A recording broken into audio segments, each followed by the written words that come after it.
Welcome back to my channel lovely Kittu. ఈరోజు మన recipe వచ్చేసి పొటాటో టమాటో రైస్. చాలా స్పైసీగా టేస్టీగా అయితే ఉంది. సింపుల్గా కూడా రెడీ చేసుకోవచ్చు. వాతావరణం చల్లగా ఉందని మేమైతే ఇలా ట్రై చేస్తాం. మీరు కూడా ఒకసారి ట్రై చేసి చూడండి, చాలా బాగుంటుంది. ఇదైతే లంచ్ బాక్స్కి కూడా చాలా క్విక్గా రెడీ అవుతుంది. మనం ముందుగా మసాలా రెడీ చేసుకుందాం. ముందుగా మిక్సీ జార్లోకి జీలకర్ర, టమాటో పీసెస్, కొన్ని వెల్లుల్లిపాయలు, అలాగే 2 ఎండుమిర్చిలు కూడా యాడ్ చేసుకోండి. నేనైతే వీడియో తీయడం మిస్ అయింది. మీరైతే కంపల్సరీ యాడ్ చేసుకోండి, స్పైసీగా ఉంటుంది. తర్వాత బాండీ పెట్టుకొని ఆయిల్ హీట్ చేసుకోండి. ఆయిల్ హీట్ అయిన తర్వాత పొటాటో పీసెస్ అయితే ఫ్రై చేసుకోండి. నేను ముందు పొటాటో పీసెసే ఫ్రై చేసుకుంటాను, ఎందుకంటే అవి తొందరగా ఫ్రై అవుతాయని. ఆ తర్వాత అందులో కొంచెం ఉప్పు యాడ్ చేసుకొని తొందరగా ఫ్రై అయిపోతే ఉప్పు యాడ్ చేసుకుంటే, తర్వాత ఆనియన్స్, పచ్చిమిర్చిలు కూడా యాడ్ చేసుకోండి.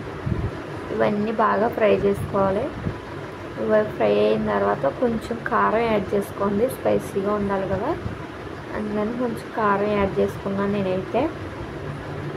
మీరైతే మీ స్పైసీ తగ్గట్టు వేసుకోండి ఏదైనా. తర్వాత మనం మిక్సీ పట్టుకొని మసాలా అంతా యాడ్ చేసుకోండి ఇందులో. ఇదంతా మసాలా మిక్స్ అయిపోవాలి. మిక్స్ అయిపోయిన తర్వాత ఒక 2 మినిట్స్ ఫ్రై చేసుకుని, తర్వాత ముందుగా మనం బియ్యం అయితే కడిగి పెట్టుకోవాలి. కడిగి నానబెట్టుకుని బియ్యం తీసుకొని ఈ మసాలాలో యాడ్ చేసుకోండి. మసాలాలో యాడ్ చేసుకుని ఒక 5 మినిట్స్ పాటు ఆ బియ్యాన్ని మాత్రం ఫ్రై చేయండి, ఎందుకంటే మనం వేసుకున్న మసాలాలన్నీ ఆ రైస్ కూడా బాగా పెట్టి టేస్టీగా ఉంటుంది పొటాటో రైస్ బాగా. ఇవన్నీ బాగా ఫ్రై చేసుకుని మనం ఎన్ని క్వాంటిటీలో రైస్ తీసుకున్నామో దానికి డబుల్ క్వాంటిటీ వాటర్ కలుపుకోండి. నేనైతే 2 గ్లాస్ రైస్ తీసుకున్నాను. 2 గ్లాస్ రైస్కి 4 గ్లాస్ వాటర్ తీసుకున్నాను. మీరు మీ క్వాంటిటీకి తగ్గట్టు వేసుకోండి, అంతే. దాన్ని ఉడికించుకుంటే ఒక 5 మినిట్స్ మనకి పొటాటో టమాటో రైస్ రెడీ అయిపోతుంది. మేమైతే వాతావరణం చల్లగా ఉందని ట్రై చేస్తాం. మీరు కూడా ట్రై చేసి చూడండి, చాలా బాగుంటుంది.